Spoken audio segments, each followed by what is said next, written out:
This is lesson 4 of our unit on systems, and what we're going to be doing is applications of linear systems. And you know what that means? Word problems.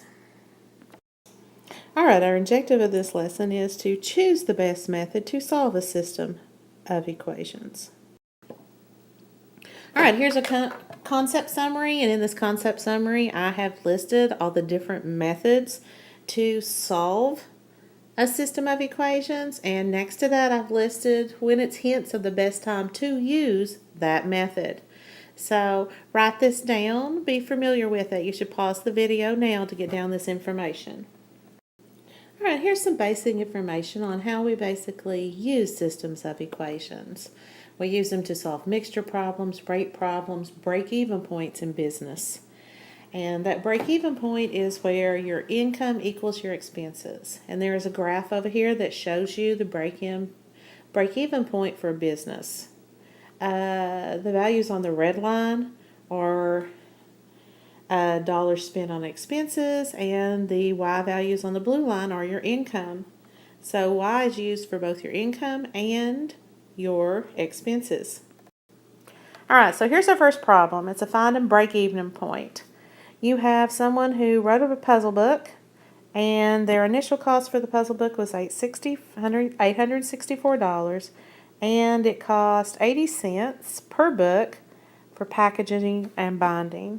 The price of the book is, and so this is your income, will be $2 per book. So how many books or copies of this must they sell to break even?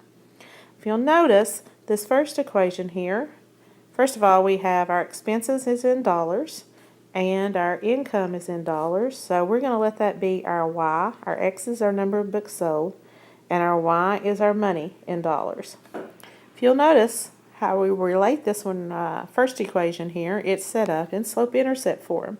It's your Y equals mx plus b. So your equation is your rate, which is 80 cents per copy, times the number of books plus $864, that initial cost. Your second equation is going to be your income in money. It's going to be 2 times every book sold.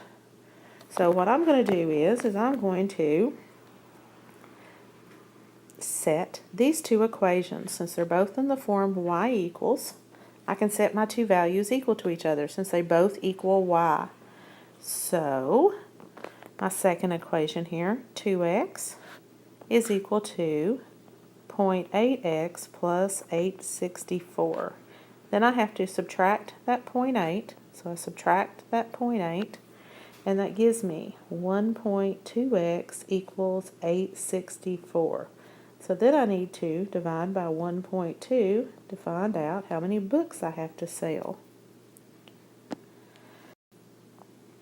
So my x is equal to 720. So that means that I have to sell 720 copies of this book to break even. Alright, our next problem is a mixture problem. I do not like mixture problems, but here we go. So we got an antifreeze solution that is 20% alcohol. So we have one that's 0.2. You have to change that into a decimal. Alcohol. And we have another solution that is 12% alcohol. We have to change that to a decimal, so it's 0.12 alcohol. What we're doing here is we're letting X be our 20% solution, and we're letting Y be our 12% solution. Alright, here is the two equations set up here. We're having, when you combine them together, they make 15 liters. So our amount of our 20% solution plus our 12% solution has to be 15 liters. And our second equation comes from our 0.2 times our amount of the X 20% solution plus 0.12 times the amount of the 12% solution. It is equal to, we get a 18% solution, so it's 0.18. We change that to a decimal, and we multiply it by 15. Alright, on our first step here, they solved the first equation for y. So they solved equation 1 for y. Then step 2 here, it was substitution. They substituted that value for y in the other equation. Then they distributed and simplified.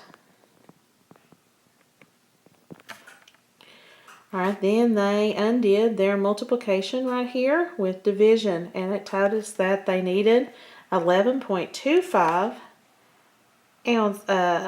liters of 20%.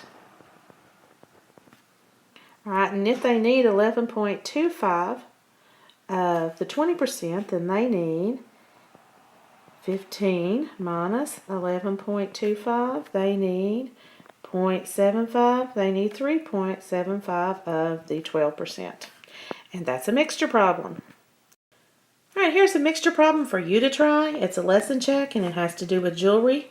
Let's see, you try and see if you can set up this and solve and find out how much you need of the 30% gold and the 10% gold.